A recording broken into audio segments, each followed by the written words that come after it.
ಕೆಲವರು ಓನರ್ಗಳಿಗೆ ಡ್ರೈವರ್ಗಳು ತಾನೇ ಜೈಲ್ಗೆ ಹೋಗೋದು, ನಮ್ಗೇನಕ್ಕಪ್ಪ ಹೋಗ್ಲಿ ಬಿಡು ಅನ್ನೋ ಒಂದು ಮಾತನ್ನು ಹೇಳಿದ್ರು. ಕೆಲವೊಬ್ರು ಮನಸ್ಥಿತಿಲಿ ಬಂದಿದೆ. ಯಾಕೆಂತಂದ್ರೆ ಇನ್ನು ಮುಂದೆ ಈ ಕಾನೂನು ಜಾರಿ ಆದ್ರೆ, ನಾನು ಹೇಳ್ತೀನಿ ಕೇಳಿ, ಇಲ್ಲಿ ಓನರ್ಗಳು ಸಹ ಇರ್ಬೋದು, ನಾನು ನೇರವಾಗಿ ಹೇಳ್ತೀನಿ ಕೇಳಿ, ಒಬ್ಬ ಚಾಲಕ ನಿಮ್ಮ ವಾಹನವನ್ನ ಇನ್ನು ಮುಂದೆ ಚಾಲನೆ ಮಾಡಬೇಕು ಅನ್ನೋದಾದ್ರೆ ಅವನ್ಗೆ ನೀವು ಬ್ಯಾಂಕ್ ಶ್ಯೂರಿಟಿ 10 ಲಕ್ಷ ಕೊಟ್ರೆ ಮಾತ್ರ ನಾವು ಚಾಲನೆ ಮಾಡೋಂಥದ್ದು. ಇಲ್ಲ ಅಂತಂದ್ರೆ ನಾವು ಚಾಲಕರು ಯಾವುದೇ ಕಾರಣಕ್ಕೂ ನಿಮ್ಮ ಗಾಡಿಗಳನ್ನ ಓಡಿಸೋದಿಲ್ಲ ಅಂತ ನಾವು ಹೇಳ್ತಾ ಇದೀವಿ.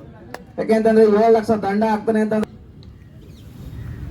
ನಂತರ ವಾಹನ ಚಾಲನೆ ಮಾಡುವಾಗ ಚಾಲಕ ಹೃದಯಾಘಾತದಿಂದ ಮೃತಪಟ್ಟರೆ ಅದನ್ನ ಅಪಘಾತ ಪರಿಹಾರ ನಿಧಿ ವ್ಯಾಪ್ತಿಗೆ ಸೇರಿಸಿ ಅಂತ ಕೇಳಿದ್ದೀವಿ. ಇದನ್ನು ಸಹ ಇದುವರೆಗಾಯ್ತು ಜಾರಿ ಮಾಡಿಲ್ಲ. ಅಂದ್ರೆ ಅರ್ಥ,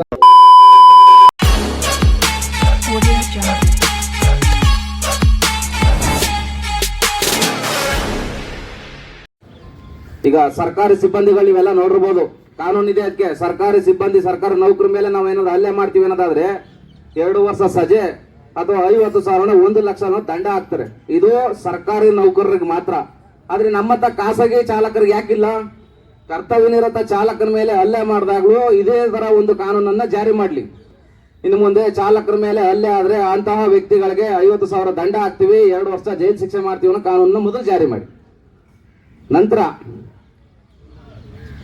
ಚಾಲಕರ ದಿನಾಚರಣೆ. ಯಾರು ಸ್ವಾಮಿ? ಪ್ರತಿಯೊಂದು ವೃತ್ತಿಗಳಿಗೂ ದಿನಾಚರಣೆಗಳೈತೆ. ಚಾಲಕರ ದಿನಾಚರಣೆ ಮಾತ್ರ ನಾವು 4-5 ವರ್ಷದಿಂದ ಕೇಂದ್ರ ಸರ್ಕಾರಕ್ಕೆ ಪತ್ರ ಬರಿತಾನೆ ಇದೀವಿ, ದೆಹಲಿ ತನಕ ಹೋಗಿ ಪ್ರಯಾಣ ಮಾಡಿದೀವಿ, ಅಲ್ಲಿಗೂ ಸಹ ಮನವಿ ಮಾಡಿದೀವಿ. ಚಾಲಕರ ದಿನಾಚರಣೆ ಮಾತ್ರ ಇಲ್ಲ. ಯಾಕಿಲ್ಲ?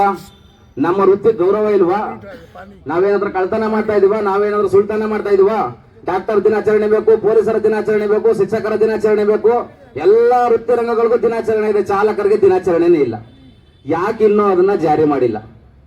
ನಾವು ಕೇಳ್ತಾ ಇರೋಂಥದ್ದು, ನಮ್ಗೆ ರಜೆ ಬೇಡ ಸ್ವಾಮಿ, ನಾವು 24x7 ದುಡಿತೀವಿ ಚಾಲಕರುಗಳು. ಆದ್ರೆ ನಮ್ಮ ವೃತ್ತಿಯನ್ನ ಗೌರವಿಸೋದಕ್ಕೆ ಒಂದು ದಿನ ನಿಗದಿಪಡಿಸಿ ನಿರ್ಬಂಧಿತ ರಜೆ ಘೋಷಣೆ ಮಾಡಿದ್ರು ಪರವಾಗಿಲ್ಲ. ಕೇಂದ್ರ ಸರ್ಕಾರ ಇದನ್ನು ಜಾರಿ ಮಾಡ್ರಿ. ನಂತರ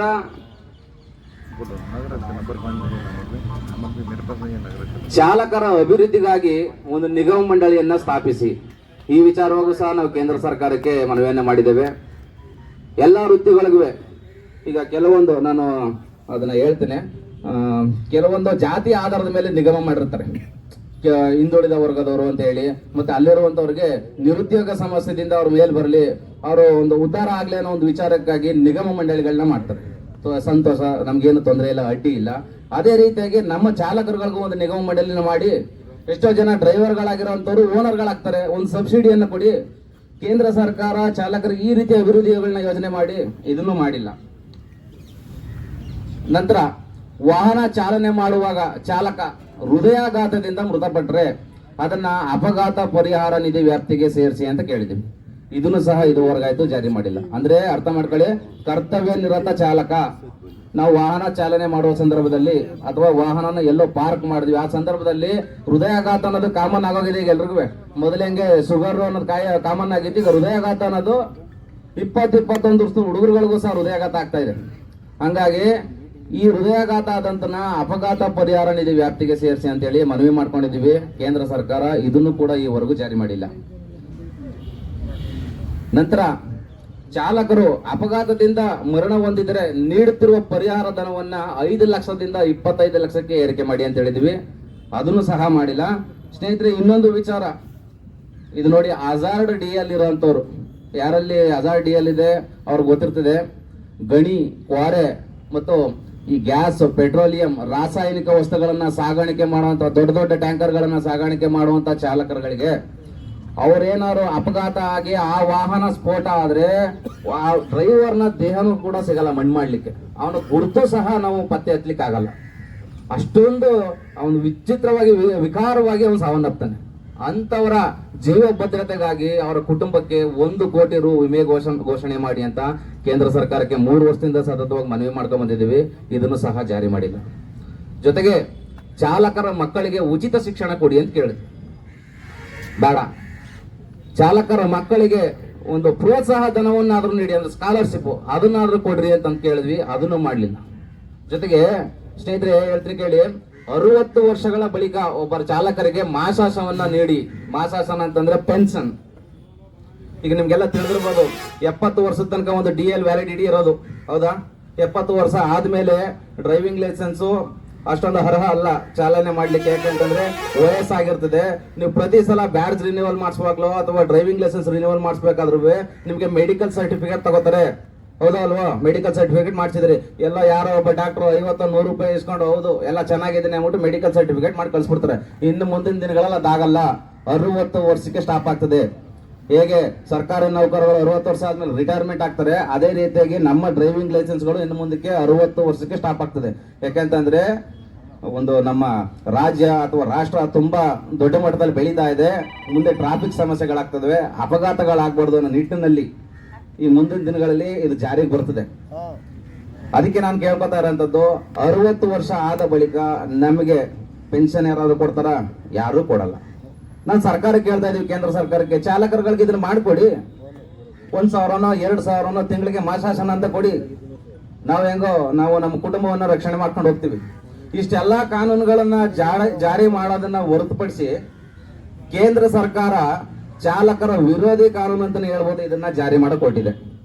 ಆ ವಿಚಾರವಾಗಿ ಮೊದಲಿಗೆ ನಮ್ಮ ಲಾರಿ ಮಾಲೀಕರ ಸಂಘದ ಅಧ್ಯಕ್ಷರುಗಳು, ಚಾಲಕರೇ ಬಂದ್ರಪ್ಪ, ನಿಮ್ಗೆ ಈ ರೀತಿ ಆಗಿದೆ, ನಾವು ನಿಮ್ ಜೊತೆಲಿ ಇದೀವಿ, ನಾವು ನಿಮ್ಗೆ ನ್ಯಾಯ ಕೊಡಿಸ್ತೀವಿ ಅಂತ ಹೇಳಿ ಬಂದಂತಹ ಎಲ್ಲ ಅಧ್ಯಕ್ಷರುಗಳಿಗೂ ನಾನು ಅಭಿನಂದನೆಗಳನ್ನ ಸಲ್ಲಿಸ್ತಾ ಇದ್ದೀನಿ.